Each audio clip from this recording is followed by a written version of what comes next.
以英国为代表的23个国家呼吁北京能在东突厥斯坦这个以维吾尔人为主的地区遵守其有关宗教自由的国际承诺。英国驻联合国大使皮尔斯代表美国、欧洲、加拿大、法国、德国、日本等23国，向有193个成员国的联合国大会人权委员会发出联合声明。皮尔斯说：“我们呼吁中国政府维护国家法律与国际义务和承诺，尊重东突厥斯坦与中国各地的人权，包括宗教信仰自由。”签署国敦促中国尽快执行联合国独立专家对东突厥斯坦局势提出的建议，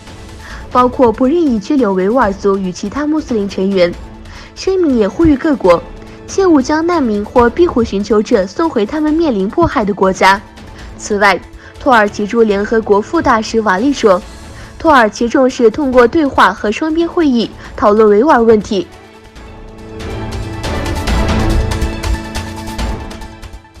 美国国会众议员外交事务委员会10月30日上午以口头表决的方式无异议通过2019维吾尔人权政策法案。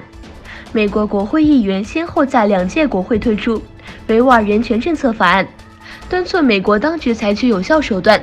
对抗北京对维吾尔人和其他穆斯林少数族裔的压迫。法案要求美国多个政府部门就中国打压维吾尔族人的问题向国会提交报告，包括国务院必须每年汇报当地的镇压情况，比如在教育营的关押人数、是否存在强迫劳动、政府监控的规模等。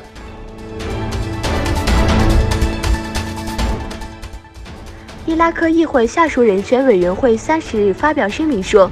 本月25日以来发生在首都巴格达及中南部多地的暴力冲突已造成至少100人丧生，约5500人受伤。伊拉克多地爆发示威，示威者抗议政府腐败、服务不力及高失业率。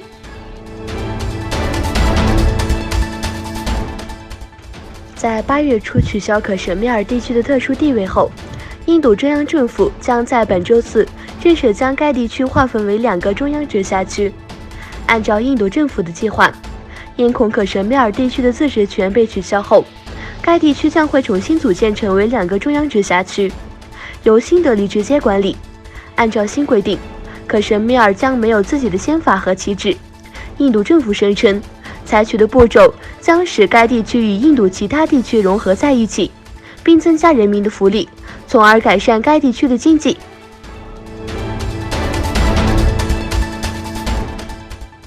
鲍里斯·约翰逊的英国退欧协议将使英国700亿英镑的境况更糟。国家经济和社会研究所表示，总理的计划将在2020年代末之前将经济削减约3.5%。